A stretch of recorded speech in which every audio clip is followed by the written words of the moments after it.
Hello, friends, and welcome to Adventures in Pixieland. My name's Amy, and I'm an ordained minister, and we are in Bible study. So we are in the book of 1 Samuel. We're in the NIV, in the book of 1 Samuel, and we are in chapter 22. We are continuing our story of David, who is on the run. He's not yet King David. He is on the run from King Saul, who wants to kill him, who is also not quite all there anymore. And David, we just got done with the story of where David had to pretend like he was a crazy person to escape a king in Gath.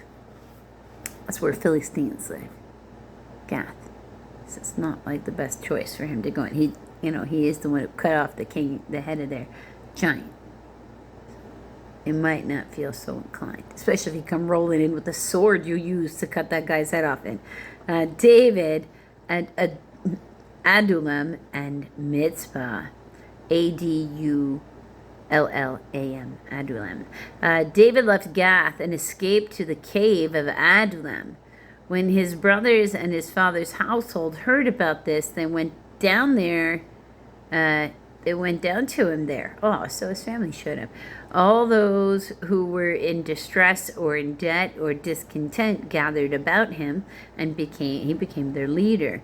About 400 men were with him. From there, David went to Mizpah in Moab and said to the king of Moab, would you let my father and mother come and stay with you until I learn what God will do for me? So he left them with the king of Moab, and they stayed there as long as David was in the stronghold. But the prophet Gad said to David, do not stay in the stronghold. Go into the land of Judah. So David left and went to the forest of Hereth, Hereth. Saul kills the priest at Nob. This is the one who gave him bread.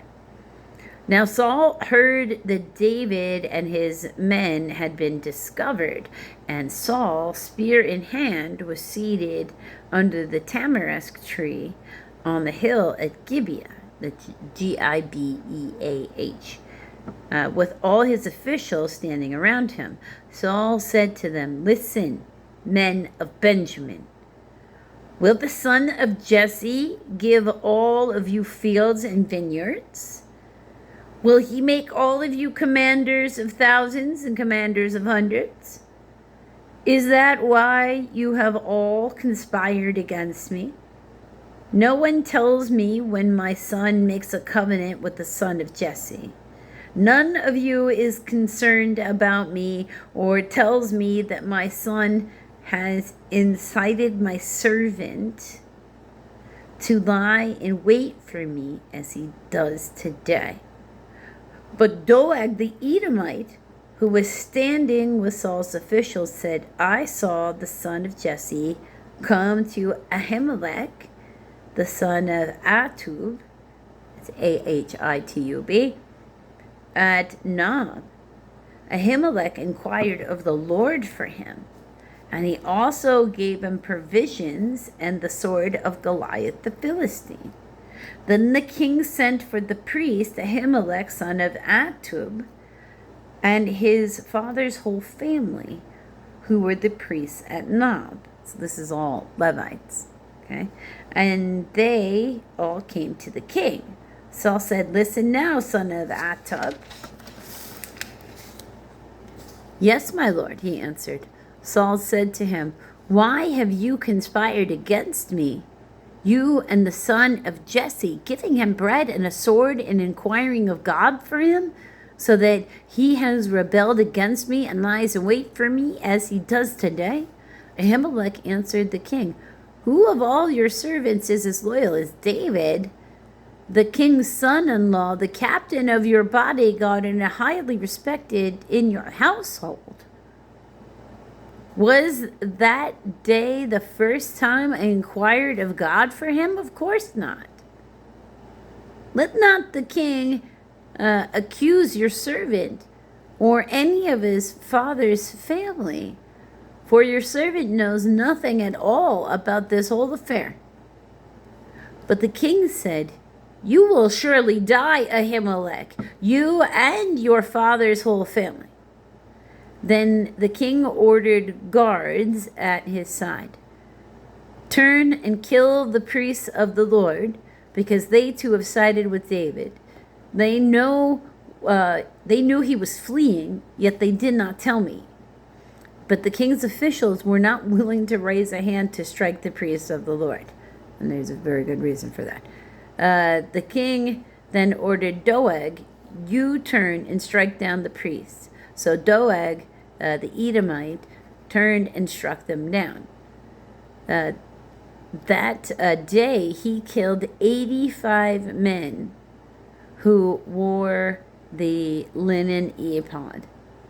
He also put to the sword Nob, the town of the priests, with its men, women, and its children, infants, and cattle, donkey, and sheep. So this was like a refuge town. But Abiathar, Abiathar, son of Ahimelech, son of Atub, escaped and fled to join David. He told David that Saul killed the priests of the Lord. Then David said to Abiathar, that day when Doeg the Edomite was there, I knew he would be sure to tell Saul, I am responsible for the death of your father's whole family. Stay with me. Do not be afraid. The man who is seeking your life is seeking mine also. You will be safe with me. So David's starting to collect a ragtag band. He's starting to gather an army and a peoples because they're a little tired of whatever the heck Saul's been doing. Because he's, again, not quite mentally right. A lot of effort and a lot of death over one man who keeps winning wars for his king, who doesn't even want to take anything over, who is married to his daughter and perfectly willing to serve his son. But for some reason, Saul's killing him. So nobody else can make sense of it because they don't know he's demon possessed. So until the next video, friends.